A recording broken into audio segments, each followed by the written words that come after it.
Graça e paz. É uma alegria estar aqui novamente para podermos compartilhar da palavra do Senhor.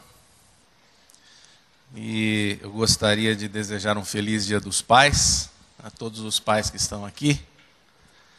E também mandar um abraço caloroso para o meu filho, o Vitor, que não pôde estar aqui hoje, ele está estudando fora. Um beijo para você, filho. Ele disse que estaria aqui nos assistindo pela internet.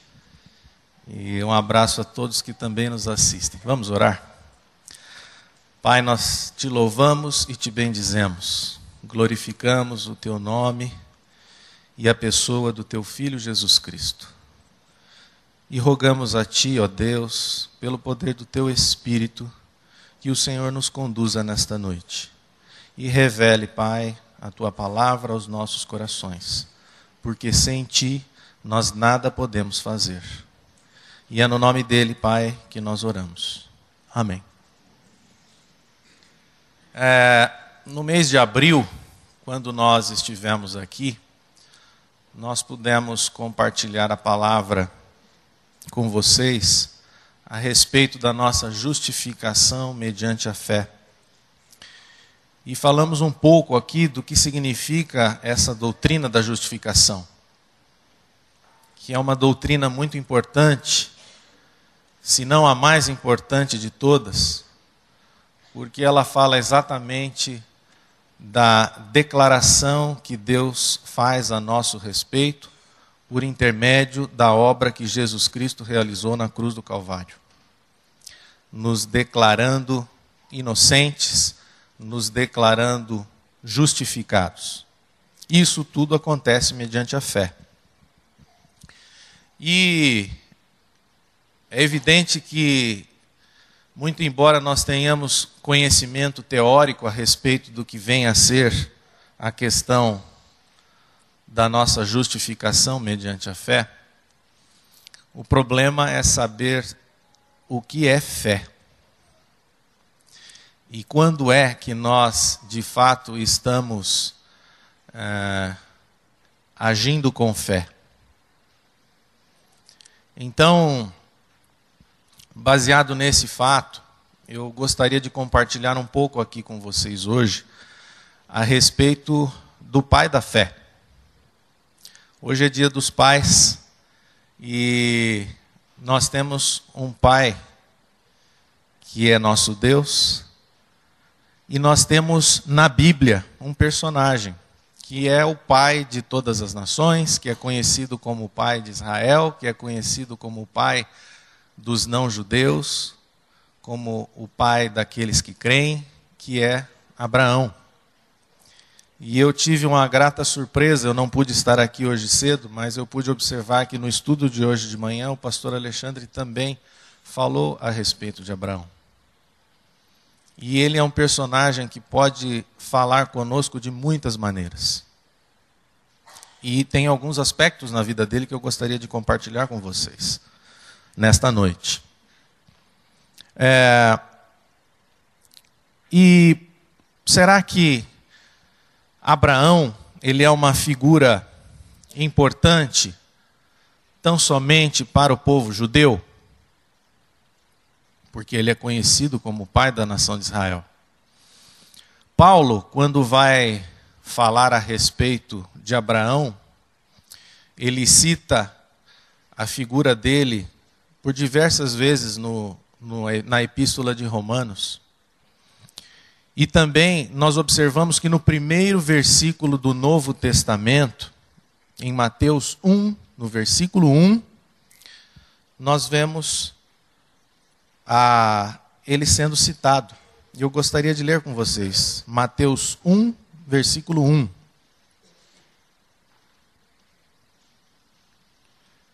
Livro da genealogia de Jesus Cristo, filho de Davi, filho de Abraão. Aqui nós vemos livro da genealogia de Jesus Cristo, que é filho de Davi, que é filho de Abraão. Então, Abraão, ele é uma pessoa importante em toda a Bíblia, tanto no Velho quanto no Novo Testamento. E por algumas vezes nós vamos observar a citação acerca de Abraão no Novo Testamento. Mas o que me chama a atenção no livro de Romanos é quando Paulo diz uma citação de Gênesis. Paulo fala: Abraão creu em Deus e isso lhe foi imputado para a justiça. Isso está escrito lá em Gênesis 15:6. E Paulo cita algumas vezes no Novo Testamento. Abraão creu em Deus e isso lhe foi imputado para a justiça. O que significa isso? Lhe foi imputado para a justiça. Significa que a fé de Abraão foi considerada para a sua salvação. Que a fé de Abraão foi considerada para a justiça. Ou seja, que Abraão, como pai dos judeus, ele poderia ser considerado pelos israelitas como uma pessoa que pudesse se gloriar por tudo aquilo que ele fez para a nação de Israel.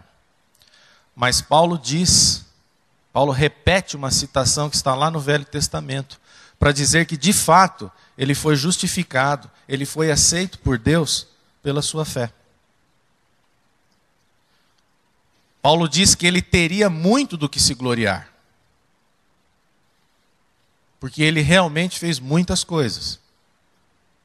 Mas Paulo quer chamar a atenção, a nossa atenção, Paulo quer chamar a atenção dos judeus, exatamente para essa perspectiva, de que nós somos, de fato, aceitos por Deus, pela fé em Jesus Cristo.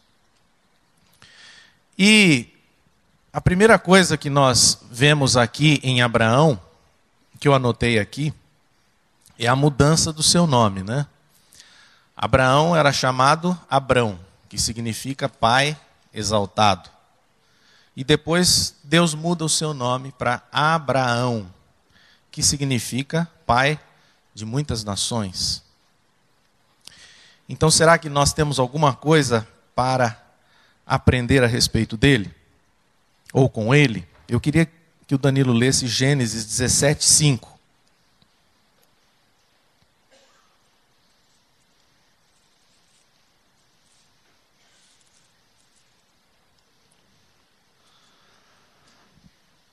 Abrão já não será o teu nome, e sim Abraão, porque por pai de numerosas nações te constituí. Deus chega para Abrão e diz: você agora se chama Abraão, e eu vou te constituir pai de numerosas nações. Por que será que Deus aparece para Abraão e fala desta maneira com ele? Será que Abraão tinha algo de especial quando Deus se volta para ele? O que Deus esperava de Abraão? Ou o que será que Deus gostaria de tratar na vida de Abraão? Então, se nós formos analisar toda a história dele, lá no livro de Gênesis, nós vamos observar algumas coisas aqui. E dois aspectos me chamaram aqui a atenção. O primeiro deles é o agir de Deus em toda a vida de Abraão. E o segundo aspecto é exatamente a sua vida de fé. E era isso que eu gostaria de compartilhar. Então Deus, a primeira questão é que Deus faz uma promessa. E ele diz, lá no capítulo 12, ele vira para Abrão e diz assim, no capítulo 1, 2 e 3, eu vou ler aqui. Deus chama Abrão e lhe faz promessas. Ora, diz o Senhor a Abrão, sai da tua terra, da tua parentela e da casa de teu pai, e vai para a terra que te mostrarei. De ti farei uma grande nação e te abençoarei e te engrandecerei o nome. Sê tu uma bênção. Abençoarei os que te abençoarem e amaldiçoarei os que te amaldiçoarem. Em ti serão benditas todas as famílias da terra. Então ele fala isto para Abrão aqui ainda, e logo no versículo 4, Abrão, ele acolhe esta determinação do Senhor. Logo no versículo 4, Abrão diz, está escrito assim: partiu, pois, Abrão, como lhe ordenara o Senhor. Logo em seguida, ele parte. E ele acata aquela determinação. Logo em seguida, depois já no capítulo 15, nos versículos 5 e 6, Deus novamente aparece para Abrão e diz: então conduziu-o até fora e disse: olha para os céus e conta as estrelas, se é que o podes. E lhe disse: será assim a tua posteridade. E aqui no versículo 6, ele creu no Senhor, e isso lhe foi imputado para a justiça. Então, até aqui, nós estamos vendo Deus falando com Abraão. Deus dizendo o que ele deveria fazer. E a maneira que os capítulos vão passando, nós vamos observando que Abraão vai obedecendo. E vai obedecendo de maneira imediata. Ele não discute, ele não contesta a palavra do Senhor, mas ele obedece. E mais adiante ainda, no capítulo 16, nos versículos 1 e 2, aí então começam a aparecer algumas questões interessantes. Porque se Deus aparece para Abraão e diz que ele seria o pai de muitas nações, só havia um problema. Quando Abraão saiu de Harã, ele tinha 75 anos. E quando ele diz para ele que ele seria pai de uma numerosa nação, ele estava casado com Sarai, que depois se chamou Sara, e ela era estéril.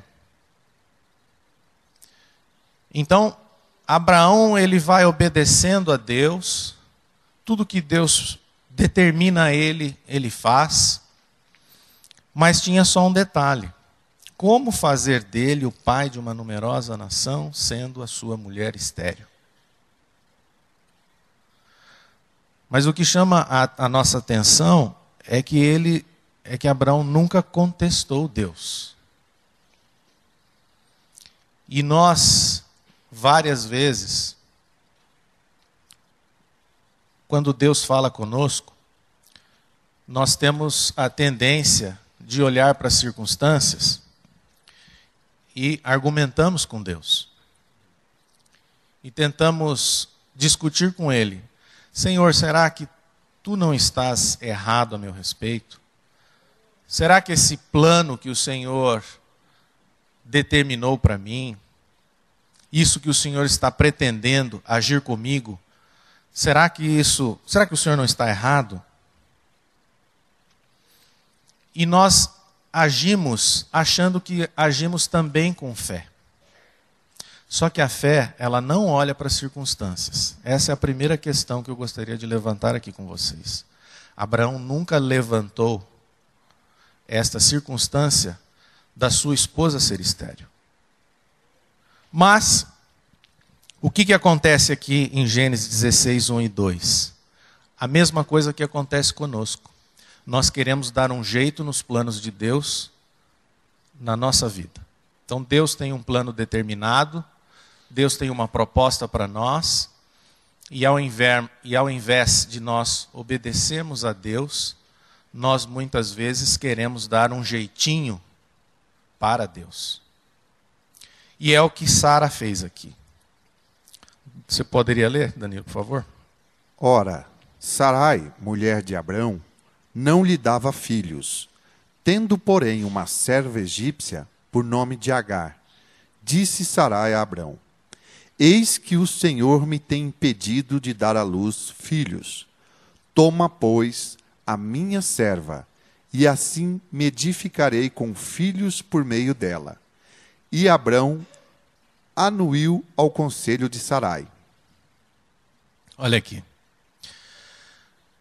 o que aconteceu?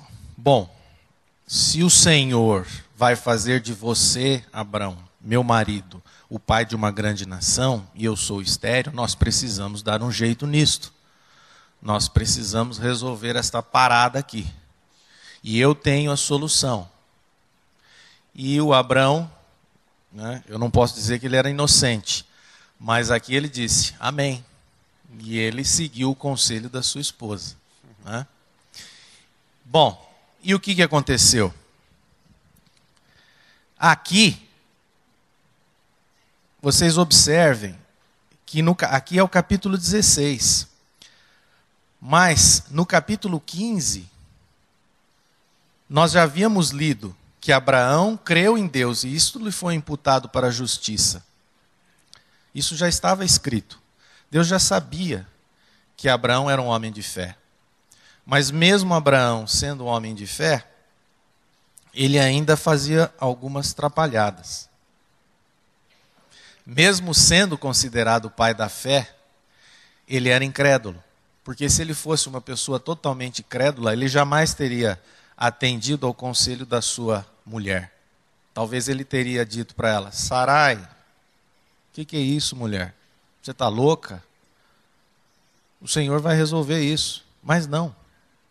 Mesmo sendo um homem crédulo, mesmo sendo um homem crente, mesmo sendo aquele homem que apareceu, que Deus apareceu para ele e falou, sai da tua terra, sai da tua parentela, vai para um outro lugar, e ele atendeu imediatamente, aqui ele cede ao conselho da sua mulher, para tentar resolver um problema. Só que para Deus não era nenhum problema. Mas para eles eram, porque eles não creram. Mas mesmo com esse desatino de Abraão, Deus foi fiel com ele. Mesmo ele tendo seguido o conselho equivocado da esposa, mesmo ela tendo dado filho, a escrava tendo dado um filho para Abraão, mesmo Abraão agora tendo um filho da escrava, Deus é fiel. E em Gênesis capítulo 21, versículo 2, Deus, ele cumpre o que prometera. Sara concebeu e deu à luz um filho a Abraão, na sua velhice, no tempo determinado de que Deus lhe falara. Muito interessante esse versículo aqui. Eu sempre lia só a primeira parte dele. Sara concebeu e deu à luz um filho a Abraão na sua velhice. Mas tem uma palavrinha, no tempo determinado. O nosso problema é que nós queremos as coisas no aqui, agora. E nós vivemos numa época do imediatismo. É tudo para ontem. É tudo para já. Né? Mas as coisas de Deus acontecem no tempo determinado por Ele. E o tempo determinado para Abraão ser o pai do filho da promessa era quando ele tivesse 99 anos. Quando Sara tivesse 90, mesmo sendo estéril. Então Deus aqui cumpre a sua promessa e dá um filho a Abraão, no tempo determinado por ele. Isso é no 21. E caminhando mais um pouco, depois de Deus ter tirado Abraão da sua terra, da sua parentela e da casa de seu pai, depois de ter conduzido ele, depois de ter dito a ele que ele seria pai de numerosa nação, como as estrelas do céu, depois de Abraão ter cometido aquele desatino e ter se deitado com a escrava Agar e ter tido um filho com a escrava, e depois de finalmente a promessa de Deus haver sido cumprida na vida de Abraão e ele ter tido um filho com Sara, a sua mulher estéril, acontece então o maior paradoxo aqui na vida de Abraão. No capítulo 22, versículos 1 e 2. Paradoxo para nós, como nós vamos ver daqui a pouco. Gênesis 22, 1 e 2. Depois dessas coisas, pôs Deus Abraão à prova e lhe disse: Abraão, este lhes respondeu: Eis-me aqui. Acrescentou Deus: Toma teu filho, teu único filho, Isaque, a quem amas, e vai-te à terra de Moriá. Oferece-o ali em holocausto, sobre um dos montes, que eu te mostrarei. Alguém poderia questionar agora, né? Mas será que Deus enlouqueceu? O que será que Deus está querendo? Depois que Deus faz tudo isso na vida de Abraão, depois de conceder este filho, conceder um filho na sua velhice, da sua mulher estéril, depois de tanta dificuldade, tanto sofrimento, agora Deus simplesmente fala: toma o teu filho e sacrifica ele para mim? Alguém poderia até dizer: Deus enlouqueceu mesmo. Ou será que eu ouvi bem? Abraão deve ter pensado nisso, né? Naquela hora. Talvez ele não tenha dito, mas ele tenha pensado: será que eu ouvi direito? O Senhor quer o meu filho sacrificado? O que será que Deus queria tratar com Abraão? Porque, na verdade, paradoxo não existe. O paradoxo, o conflito, a crise existe na nossa cabeça. Não na cabeça do Senhor. Porque o Senhor, Ele está olhando lá ao longe, lá longe. Ele sabe aonde Ele quer chegar com as nossas vidas. Nós aqui não conseguimos enxergar, porque nós não olhamos com os olhos da fé. Nós olhamos com esses olhos aqui. E queremos enxergar as coisas apenas aquelas que são visíveis, e não as invisíveis. Só que as coisas de Deus são sobrenaturais. As coisas de Deus, elas se discernem no Espírito. Então, nós não podemos dar o mesmo tratamento que nós damos para as coisas e questões que são naturais, para aquelas que são espirituais. E quando Deus fala ao nosso coração, nós não devemos questionar o porquê, mas devemos indagar: para quê? Qual o propósito que Deus está permitindo que isto aconteça na minha vida?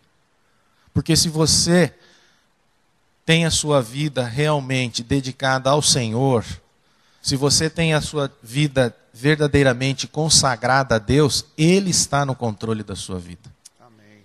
Ele está no controle absoluto, mesmo naquele momento de maior crise, mesmo naquele momento de maior dificuldade, como eu imagino que tenha sido este momento na vida de Abraão. Deus, Ele cria uma perspectiva na vida de Abraão. Abraão nunca teve planos de ser o pai de uma numerosa nação. Abraão tinha a vidinha dele, lá em Ur. Depois que ele casou-se, ele sabia que a sua mulher era estéril. Ele não pensava nisso, ele não pensava em ter muitos filhos. Ele não pensava em nada disso. Aí Deus cria a perspectiva de que ele seria o pai de numerosa nação. Aí Deus faz um milagre na vida dele. E agora Deus quer tirar o filho dele? Então nós precisamos indagar. O que Deus quer tratar comigo? O que Deus quer falar comigo a esse respeito? E essas são situações que acontecem muito na nossa vida. Só que na primeira dificuldade, no primeiro obstáculo, nós não questionamos o que Deus quer tratar isto comigo. Na primeira dificuldade, nós queremos resolver o problema da nossa maneira. Como Sarai tentou resolver. E ela resolveu da pior maneira possível, né? Falou, olha, eu tenho aqui a minha escrava, vai lá deitar-se com ela. E aí você terá um filho. Quem sabe não é esse filho que será o pai de uma numerosa nação. Mas aquela ideia, aquele grande plano de Sara, é o mesmo plano que nós damos para a nossa vidinha, para muitas coisas, muitos obstáculos que acontecem conosco, no nosso dia a dia. E nós não esperamos o tempo determinado por Deus, porque no tempo determinado por Deus, Deus deu Isaac a Abraão. Agora nós queremos resolver isso para ontem. Agora, o que Deus quer tratar com você? O que Deus quer tratar com Isaac?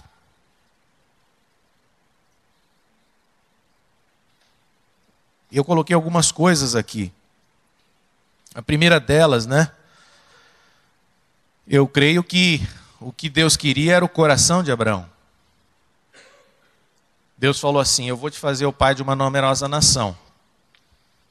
Pai de uma numerosa nação. Puxa, que responsabilidade. Só que o primeiro requisito era o seu coração. Abraão não poderia estar com o seu coração naquele plano maravilhoso que Deus propôs para ele. Porque de repente Abraão poderia ficar deslumbrado. Puxa vida, eu vou ser o pai de muitas nações, eu vou ser uma pessoa muito importante. Os povos vão se lembrar de mim. Disseram que eu vou ser... Deus disse que a minha descendência será como uma estrela, como as estrelas do céu, como a areia do mar. Você já imaginou se Deus chegasse para você e dissesse isso? Você ia ficar talvez com o peito estufado. Ia se achar, né? Talvez você se ache porque você foi eleito síndico do prédio. Você imagina se você fosse eleito por Deus o pai de uma numerosa nação. Mas Deus queria o coração dele. E outra coisa, muito importante, o coração de Abraão também não poderia estar... Por que Deus falou? Sai da tua terra, sai da tua parentela, sai da casa de teu pai. Porque o coração de Abraão não poderia estar lá atrás, na sua família de origem. Não era para que Abraão abandonasse a sua família de origem, não era isso. Mas é que o coração dele não poderia estar lá. O coração dele não poderia estar com ele mesmo e o coração dele não poderia estar com Isaac, que era a sua descendência, que era o filho da promessa. Através de Isaac que se cumpriria toda a promessa de Deus. Mas o coração de Abraão não poderia estar lá. Porque se o coração de Abraão estivesse em Isaac, Abraão não poderia cumprir aquela determinação do Senhor. E uma coisa também que eu aprendi com o pastor Ed René Kivitz, ele disse o seguinte, inclusive a respeito dessa passagem, ele fala o seguinte, que Abraão não era um prolongamento automático da vida dos seus pais. Por isso até que Deus disse a ele, sai da casa de seu pai. Você não é um prolongamento dos projetos do seu pai terreno. Eu é que vou determinar o futuro da sua vida. E com Isaac, Deus quis ensinar a mesma coisa. Isaac não é o prolongamento automático da sua vida. Não é porque eu estou dizendo a você, Abraão, que você será o pai de uma numerosa nação, que agora Isaac vai ser aquilo que você quer que ele seja. Porque Isaac será aquilo que eu quero que ele seja. E isso também serve para nós. Nós não somos um prolongamento automático daquilo que os nossos pais querem para nós, assim como os nossos filhos não são um prolongamento automático daquilo que nós queremos que eles sejam. E muitas vezes, se não na maior parte das vezes, nós queremos decidir exatamente como é que eles serão. Só que você, sendo uma pessoa que crê no Senhor, que depende do Senhor para todas as coisas, que confia em Deus, que confia na direção do Espírito do Senhor para você, como você pode querer definir o futuro do seu filho? Como que isso é possível? Mas nós agimos exatamente dessa maneira. Falou, você vai fazer assim, depois você vai fazer assado, você vai fazer isso, vai fazer aquilo. Entrega o teu caminho ao Senhor, confia nele e o mais ele fará.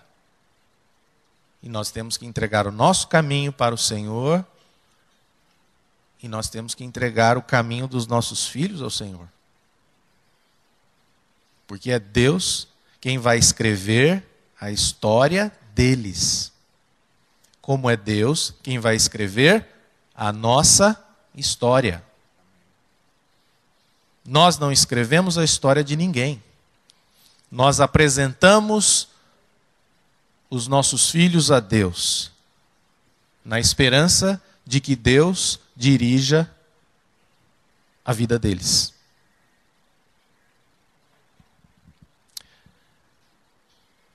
Nós, em Gênesis 12, 2 e 3,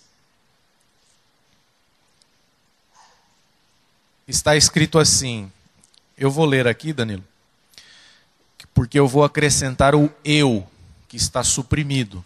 Está escrito assim, de ti farei uma grande nação, te abençoarei e te engrandecerei.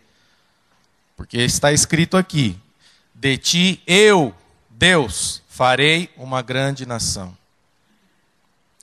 E eu te abençoarei, e eu te engrandecerei o nome, sê tu uma bênção. Então Deus está dizendo para Abraão, eu te farei uma grande nação. Deus não disse para Abraão, vá e faça uma grande nação. Faça você uma grande nação. Ele não falou isso. Ele disse, eu farei de você uma grande nação. Tem muita diferença aqui. Isso significa dependência do Senhor. Nós temos que aprender a dependermos do Senhor. É Ele quem vai operar o seu querer e o seu realizar em nós. O Espírito Santo nos move e a palavra de Deus nos dá direção. É tudo pelo Espírito Santo do Senhor. O Espírito Santo te move e a palavra de Deus te dá direção. E assim nós vamos caminhando em todas as coisas.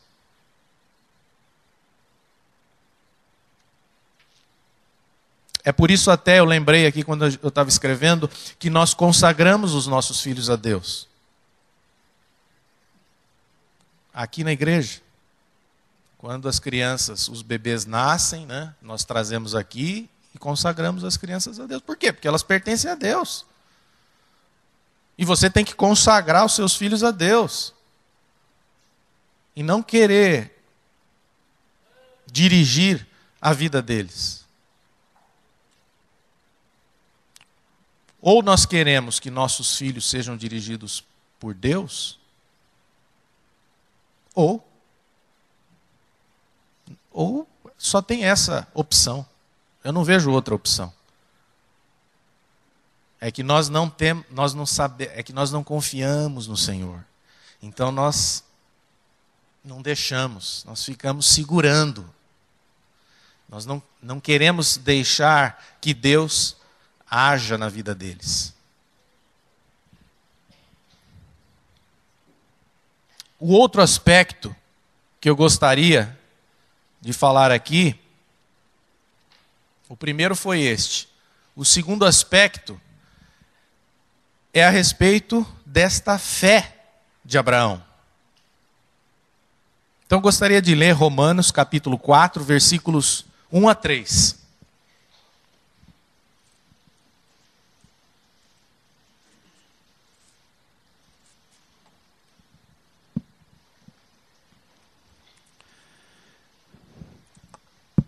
Que, pois, diremos ter alcançado Abraão, nosso pai, segundo a carne? Porque se Abraão foi justificado por obras, tem de que se gloriar, porém não diante de Deus. Pois que diz a Escritura? Abraão creu em Deus, e isso lhe foi imputado para a justiça. Ora, ao que trabalha, o salário não é considerado como favor, e sim como dívida. Abraão, o que nós podemos dizer que Abraão alcançou segundo a carne? Está dizendo aqui. Porque se Abraão foi justificado por obras, ele tem do que se gloriar. Ele tem do que se gloriar perante os homens, mas não perante Deus. É isso que está escrito aqui.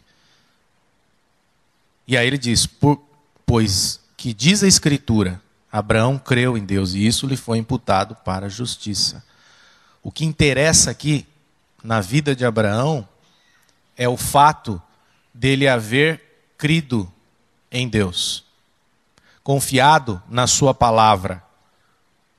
E depois, se vocês continuarem lendo todo o capítulo 4, Paulo gasta o capítulo inteiro para tentar mostrar que Abraão não foi justificado por Deus, ou seja, Abraão não foi aceito por Deus em virtude da obediência à lei, porque a lei foi dada 430 anos depois de Abraão. Paulo diz que Abraão não foi justificado, não foi aceito por Deus por causa da circuncisão, porque quando Deus apareceu para Abraão e disse que ele seria pai de uma numerosa nação, e ele creu, ele ainda não tinha sido circuncidado. Tudo isso para mostrar que é pela fé. Nós somos justificados por Deus mediante a fé. A salvação, porque pela graça sois salvos. Pela graça sois salvos, mediante a fé. E isto não vem de vós, é dom de Deus. Não vem de obras, para que ninguém se glorie. Efésios 2, 8 e 9. Então, Abraão foi aceito por Deus por sua fé nele, porque confiou no Senhor. Mas acontece que esta fé que teve Abraão não é uma elucubração mental. Não é um assentimento mental. Não é um exercício do seu raciocínio.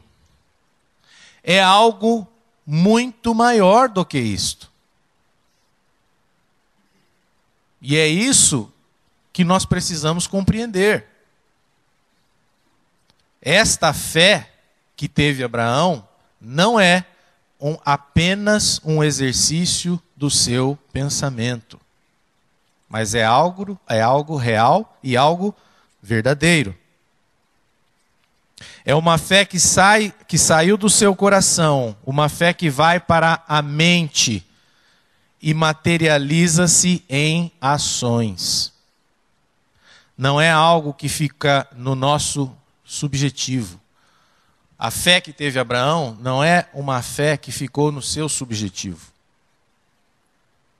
Disse Deus a Abraão para sair de Harã e ele saiu em seguida. Ele não falou, sai, e ele ficou pensando. Puxa, Deus falou para eu sair. Amém, que bênção, Deus falou comigo. Não, aquilo se tornou realidade, ele saiu. Deus disse a Abraão para levar Isaque para Moriá. A Bíblia diz que ele saiu de madrugada. Ele saiu de madrugada. Porque ele confiava no seu Deus. Ele confiava no seu Senhor. Mesmo por maior absurdo que pudesse parecer aquilo que Deus estava falando com ele. Vai lá para Moriá e eu te mostrarei um monte. E apresenta o seu filho em holocausto. E aí a Bíblia diz que ele saiu de madrugada. Ele não pensou, Senhor, espera um pouquinho. Me dá uma semana e depois a gente volta a conversar. Ele não fez isto. Mas ele confiou no Senhor. Tudo bem. Ele não era um psicopata. Ele dava, eu imagino, a dor que ele estivesse sentindo naquele momento. Mas eu também entendo uma coisa bastante simples. Se Deus deu Isaac para ele, na sua velhice, e sendo a sua mulher estéril, ele já tinha feito um milagre, por que ele não poderia fazer outro? É que eu imagino que Abraão não era um desmemoriado, como nós somos. Porque Deus faz milagres nas nossas vidas, só que nós nos esquecemos. Aí quando nós nos deparamos com um obstáculo, pronto, parece que começa tudo do zero. Por isso que é bom você anotar todos os milagres que Deus vai fazendo na sua vida. Para que a gente se lembre do que Ele já fez nas nossas vidas. Porque Ele é fiel. E Ele não é um Deus que faz pela metade. O nosso Deus é um Deus que faz por inteiro. Então eu acredito que Abraão estivesse com muita dor naquele momento. Só que ele, mas Deus deu Isaac na minha velhice com a minha mulher estéril. E em Hebreus está escrito que Abraão sabia que Deus poderia ressuscitar Isaac. Então ele confiava de fato no Senhor.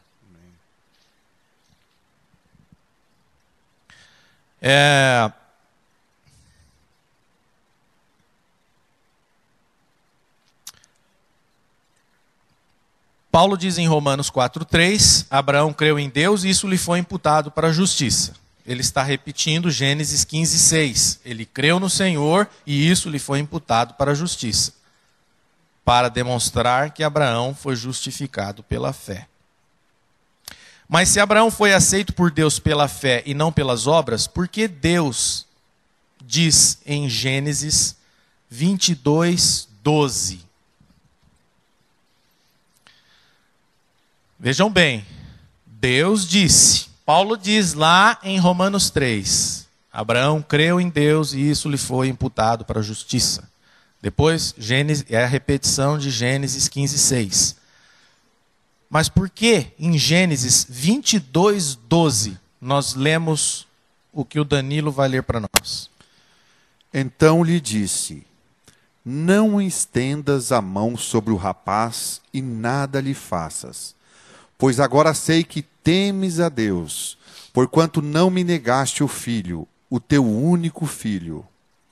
Não estendas a mão sobre o rapaz e nada lhe faças, pois agora sei que temes a Deus. Por que está escrito isso aqui? Agora eu sei. Abraão foi justificado por obras. Pela fé, desculpe. Só que aqui é a confirmação daquela justificação pela fé. Porque quando está escrito lá atrás que Abraão creu em Deus e isso lhe foi imputado para a justiça, não se ouviu nenhuma voz vinda dos céus. Porque aquilo era algo que estava no íntimo de Abraão. Abraão creu em Deus e Deus sabia disso. Só que esta fé que Abraão teve não é uma fé que ficou apenas no seu intelecto.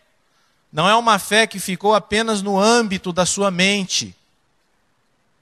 Mas Deus sabia que aquela fé que Abraão tinha era uma fé que materializava-se em ações. Era algo prático. E é por isso que nós lemos agora o anjo do Senhor dizendo, agora sei, ou o Senhor dizendo, agora sei que temes a Deus. Mas ele já sabia antes, mas está escrito agora. Veio uma voz dos céus e diz, agora eu sei. Quando ele estava para imolar o seu filho Isaque. Isso faz diferença? Faz. Muita diferença. Porque esta é a verdadeira fé. É esta fé que trata Tiago, que muitas pessoas não entendem, achando que Tiago contradiz Paulo. Vamos ler Romanos 3, 28 e depois Tiago 2, 24. O que Paulo está dizendo lá em Romanos capítulo 3, versículo 28? Concluímos, pois, que o homem é justificado pela fé, independente das obras da lei. E Tiago, capítulo 2, vamos ler do versículo 22 ao 24.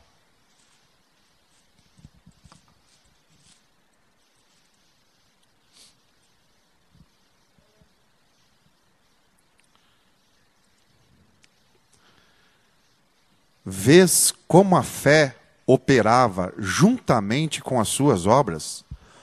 Com efeito, foi pelas obras que a fé se consumou. E se cumpriu a escritura, a qual diz, ora, Abraão creu em Deus, e isso lhe foi imputado para a justiça. E foi chamado amigo de Deus. Verificais que uma pessoa é justificada por obras, e não por fé somente. Então, aqui, muitas pessoas, Tiago aqui, Tiago não é de Deus. Ele não pode estar falando uma coisa dessas.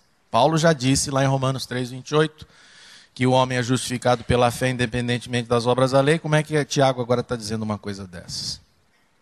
Acontece que ele não está contradizendo o que Paulo diz.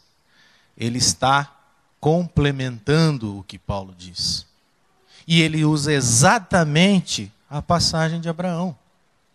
Abraão creu em Deus e isto lhe foi imputado para a justiça. É aquela fé de Abraão.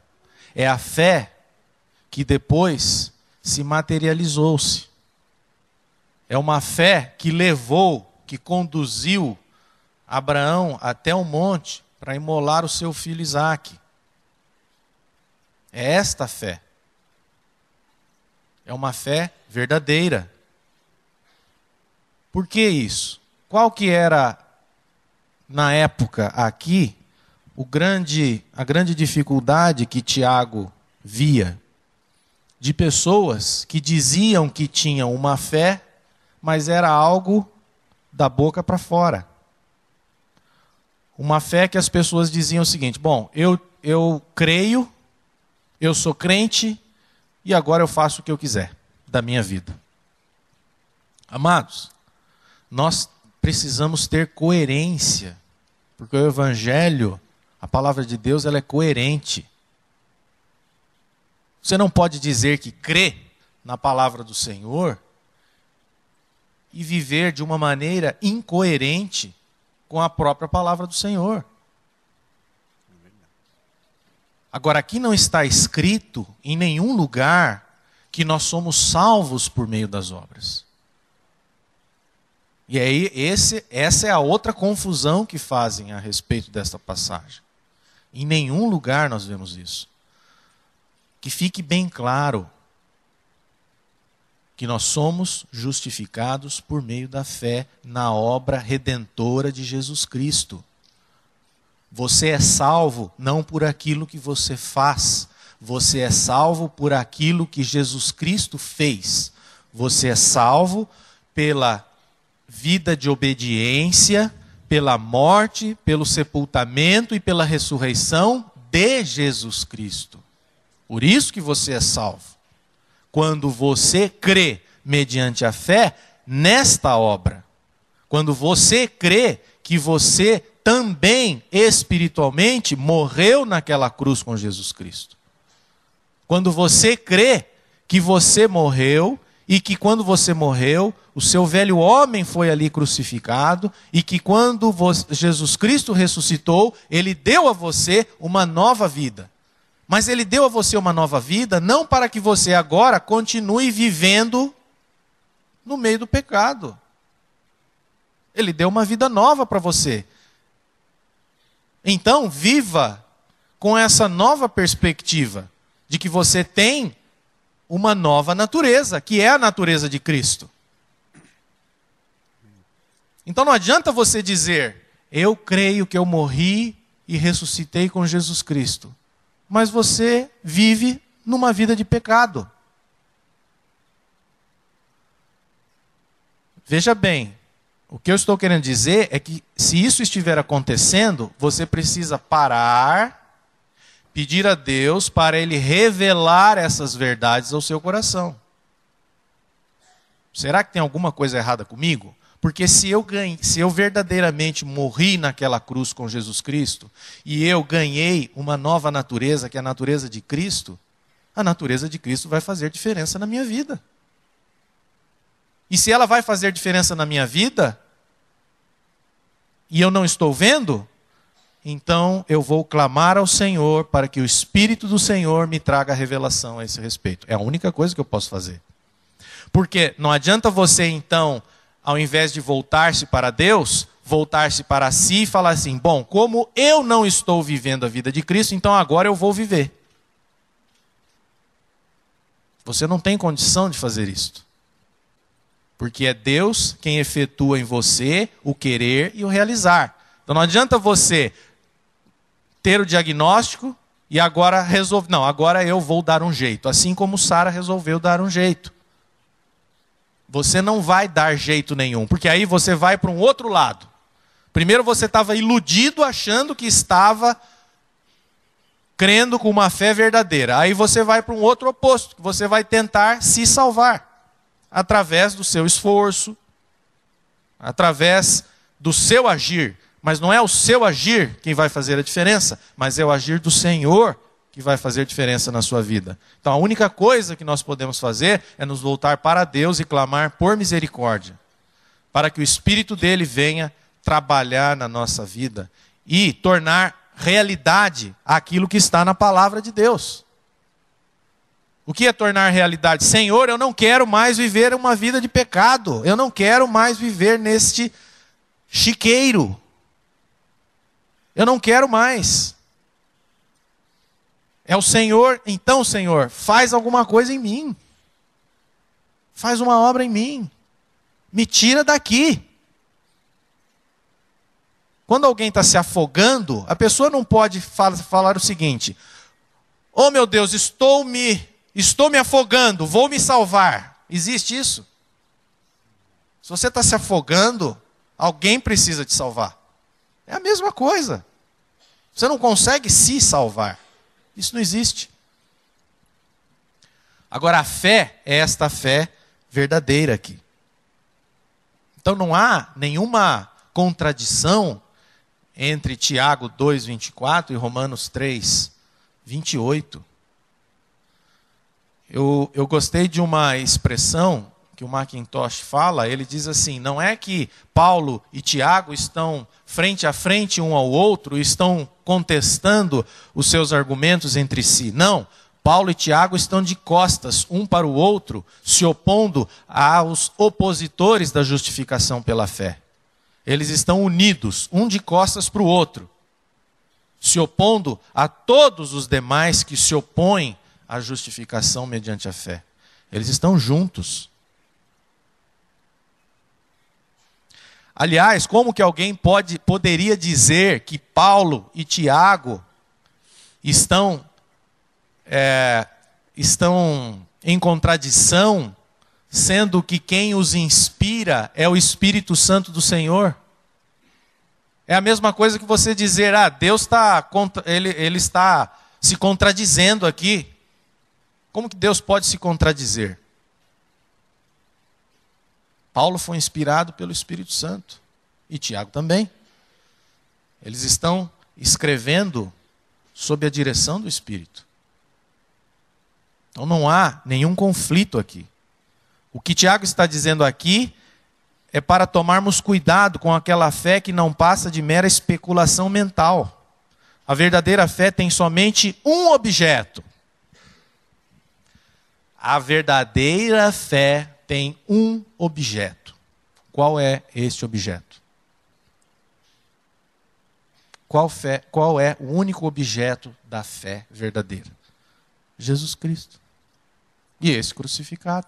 Não existe outro objeto da fé bíblica, a não ser Jesus Cristo. Você pega a Bíblia do início ao fim, ela está falando de uma só pessoa, Jesus Cristo. Então é fé em Jesus Cristo, fé na obra de Jesus Cristo, fé na morte e na ressurreição de Jesus Cristo.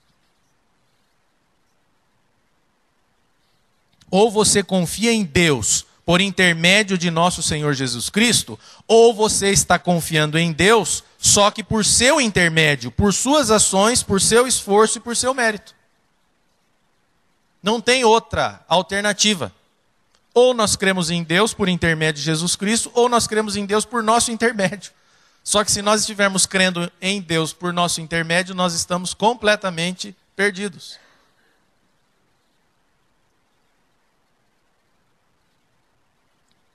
Então essa questão de fé, ela é relevante.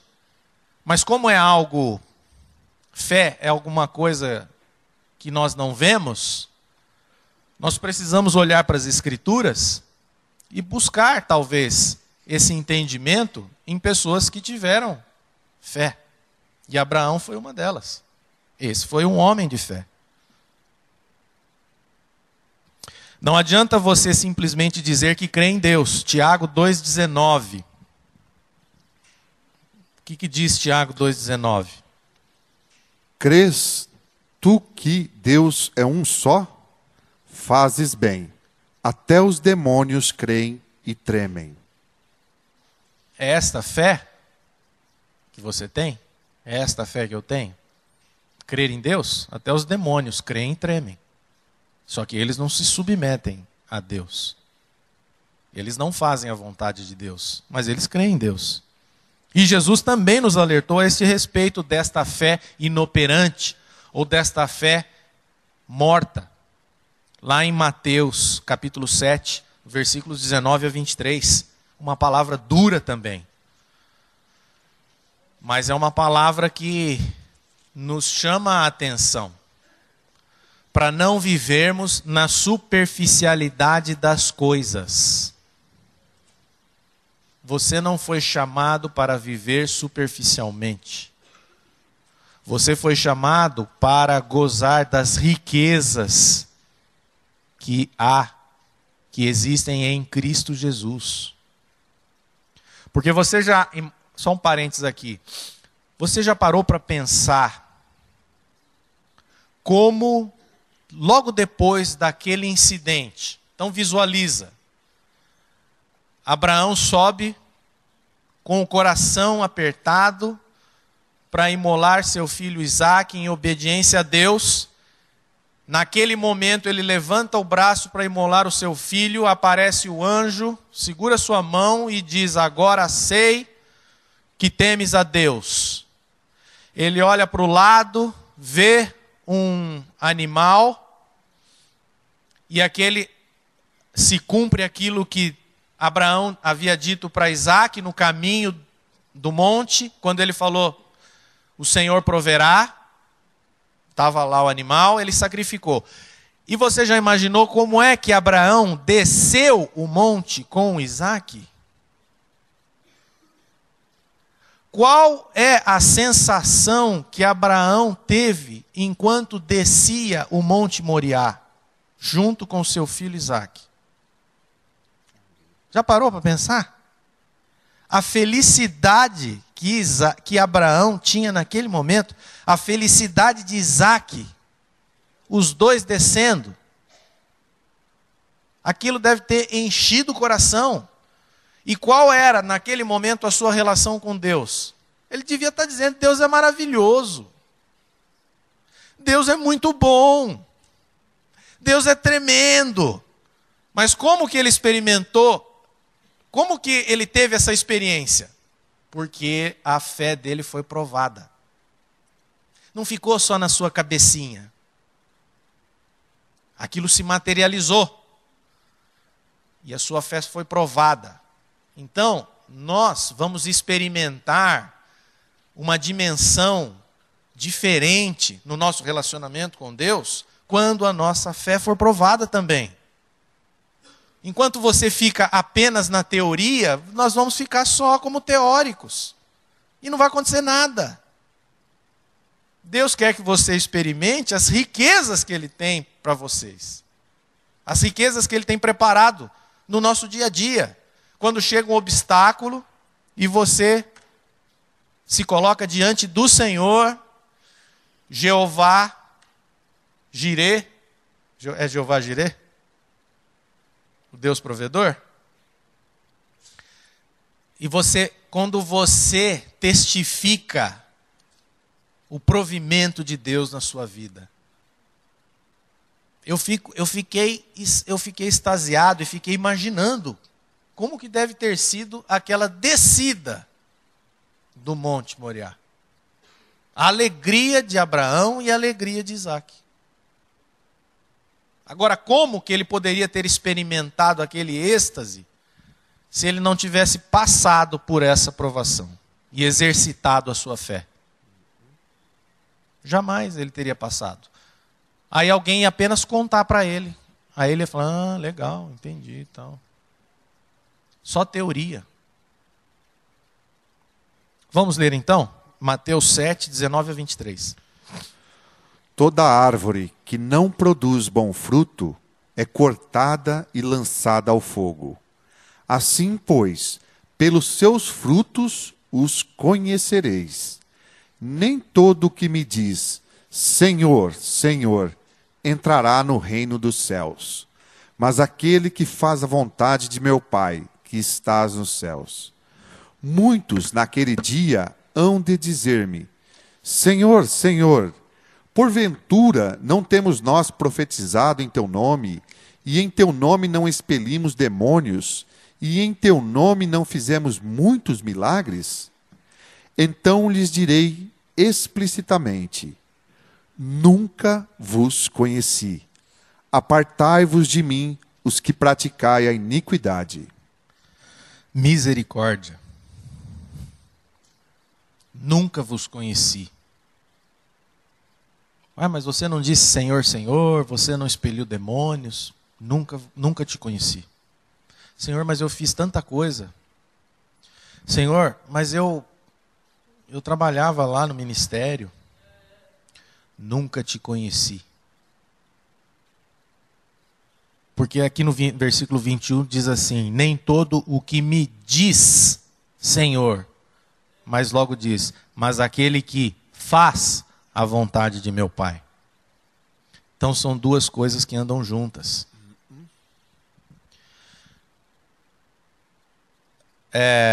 Romanos 3:28 é o princípio. Nós somos justificados por fé, independentemente das obras. Mas o que Tiago fala é a revelação deste princípio. É a mesma coisa. Primeiro vem o princípio, depois a manifestação deste princípio. E que nós possamos lembrar desta fé, que é a verdadeira fé, desta fé que Abraão teve. E saber que o Senhor vai prover. Por quê? Porque Ele é fiel. Ele é fiel.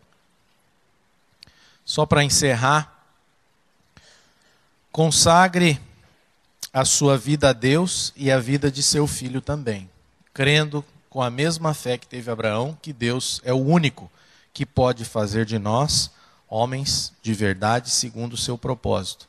Homens com a imagem do seu filho e com a natureza de Jesus Cristo. Qual que é o princípio aqui que nós podemos tirar de tudo isso que nós ouvimos hoje aqui. O princípio aqui transmitido é este: Abraão mostrou que estava preparado para perder tudo, menos Deus. Você está preparado para perder tudo? Se você não estiver ainda, e eu sei que você talvez não esteja ainda, porque eu talvez não esteja ainda preparado para perder tudo na minha vida, eu preciso me colocar diante do Senhor e pedir que Ele trate disto comigo. Porque nós precisamos estar preparados para perder tudo, menos Deus. Da mesma maneira que Deus colocou, Ele tira. Da mesma maneira que Ele tira, Ele devolve. Nós só não podemos estar fora do amor de Deus. Só não podemos estar fora do amor de Deus. A mensagem que você acabou de assistir faz parte do Ministério de Comunicação Palavra da Cruz. Temos um grande acervo de estudos bíblicos em áudio e vídeo. Distribuímos também gratuitamente o jornal mensal Palavra da Cruz. Entre em contato conosco pelo fone 0 operadora 43 3372 8900 ou pelo e-mail livraria@piblondrina.com.br. Visite-nos pelo site www.livrariapiblondrina.com.br ou acesse www.piblondrina.com.br. Graça e paz.